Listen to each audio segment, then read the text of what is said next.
Bonjour à tous et merci de prendre quelques minutes pour écouter cette petite vidéo qui a pour but de comprendre comment l'histoire de la vie permet-elle de raconter l'histoire de la Terre. Donc l'histoire de la vie passée, on l'a vu précédemment, nous est racontée par les fossiles et on peut apprendre plein de choses sur la vie des organismes passés grâce aux fossiles.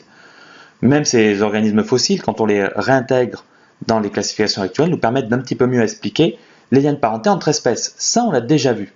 Mais comment ces mêmes fossiles peuvent-ils nous raconter l'histoire de la Terre? C'est ce qu'on va expliquer. Alors tout d'abord, l'histoire de la vie.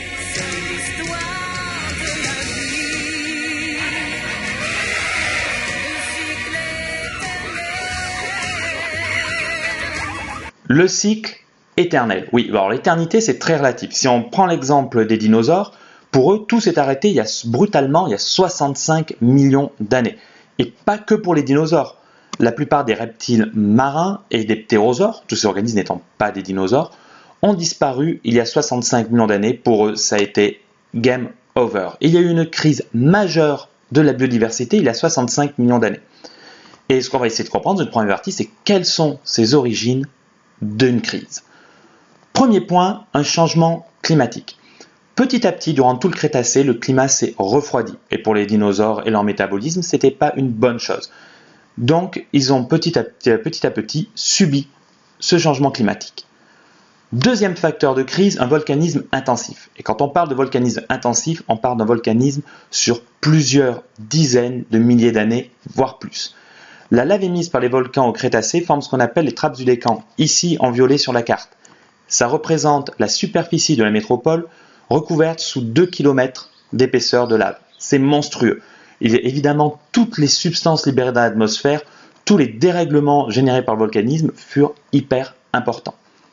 Et si des organismes avaient eu l'idée saugrenue de survivre à ce volcanisme intensif, à ce changement climatique, bam, une énorme météorite, 12 km de moyenne, vient s'écraser ici, à Chicxulub, vous prononcez comme vous voulez, au Mexique, sur la péninsule du Yucatan.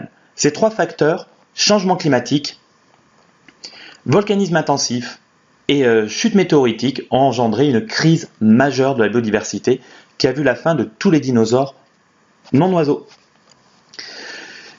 Donc, on pourrait se dire « Oh, nos pauvres petits dinosaures, ils n'ont vraiment pas eu de chance. » Mais, ah oui, quelqu'un souhaiterait intervenir. Un pro, un people spécialiste du sujet. Comme nous l'a signalé Scratch, le malheur des uns peut faire le bonheur des autres. Qu'est-ce que ça veut dire? Ben ça, on va le comprendre en étudiant les conséquences d'une crise de la biodiversité. Et il faut remettre les choses dans son contexte. Voici la Terre à l'époque des dinosaures. Tous les écosystèmes et la plupart des niches écologiques étaient occupés par des dinosaures. Et nous voici maintenant 5 à 10 millions d'années après la crise de la biodiversité. Et tout de suite, on comprend pourquoi Scratch était intéressé par ce phénomène-là. Ici, c'est son arrière. Bon bref, vous m'avez compris, c'est l'ancêtre direct de Scratch. Les premières lignées de mammifères sont apparues. Les rongeurs, les chevaux, mais aussi, ce qui nous intéresse directement, les primates. Donc, on peut résumer cela par 3 mots. Le premier, c'est l'extinction. Une crise de la biodiversité provoque une extinction massive des espèces et relativement rapide. Le deuxième terme, c'est le renouvellement. Puisque plein d'espèces ont disparu, plein d'écosystèmes sont libres, plein de niches écologiques sont libres pour que des nouveaux organismes les essayent. C'est le cas après la crise Crétacé-Tertiaire, tous les dinos sont morts, du coup les mammifères et les oiseaux expérimentent de nouvelles niches écologiques. Le troisième terme, c'est la diversification. Bah oui, ils expérimentent des nouvelles niches évolutives, ça renouvelle complètement la faune. Ça veut dire que si les grands herbivores ont disparu, de nouveaux grands herbivores sont là pour remplacer ceux qui sont morts. Et qui dit grands herbivores, dit grands carnivores. Les mammifères sont diversifiés très vite.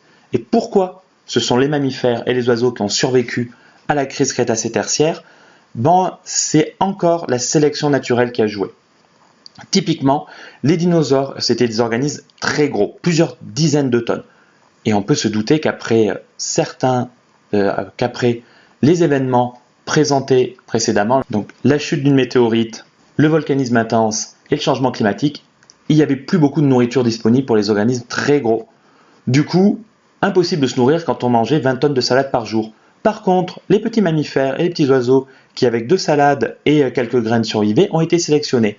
La crise Crétacé-Tertiaire a éliminé tous les organismes qui pesaient plus de 25 kg. Et c'est vrai que cette crise, particulièrement celle des dinosaures, oui, bon, il y a des jaloux parce que c'est vrai que comme nous fait remarquer le Dunkleosteus, et on va éviter de le vexer vu le gabarit de l'animal, il y a eu d'autres crises de la biodiversité. Et c'est ce qu'on va voir maintenant, comment ces crises de la biodiversité finalement racontent l'histoire de la vie sur Terre et permettent de construire l'échelle des temps géologiques.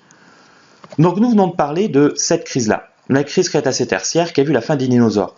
Mais on peut voir sur ce graphique qu'il y en a eu d'autres, notamment la monstrueuse crise Permo-Trias où l'immense majorité des espèces ont disparu, et ici la crise qui a vu disparaître le Dunkleosteus.